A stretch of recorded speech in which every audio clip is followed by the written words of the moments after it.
অনেকদিন পরে গ্রামের বাড়ি আইছিলাম। গ্রামের বাড়ির যে রাস্তাঘাট দেখে তো আমি খুবই হতাশ। এত ভাঙ্গাচোরা রাস্তাঘাট কিভাবে হয়? এই অটো গাড়িগুলো যে কিভাবে চলে, যারা যাতায়াত করে তাদের যে কষ্ট হয়, আর যারা গাড়ি চালায় তাদের যে কত কষ্ট হয় শুধু তারাই ভালো জানে। গাড়িতে উঠলে ধাক্কা খাইতে খাইতে কোমর টোমর সব ব্যাহ হয়ে যায়। কতক্ষণ ওদিকে ধাক্কায়, কতক্ষণ ওদিকে ধাক্কায়, মনে হচ্ছে ধাক্কা খাইতে খাইতে জীবনটাই শেষ হয়ে যাইবে, কিন্তু রাস্তা ঠিক হইতেছে না। গ্রামের চিপে চাপা রাস্তা সব ফাঁকা হয়ে যাইতেছে, কিন্তু এরকম একটা গুরুত্বপূর্ণ রাস্তা এরকমের পড়েই আছে।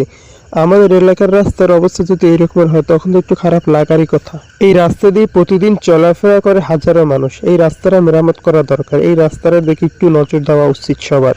প্রায় 3-4 বছর ধরে এই রাস্তার এই বেহাল অবস্থা। তো এখন এই রাস্তাটা ঠিক করা এখন আমাদের সময়ের দাবি।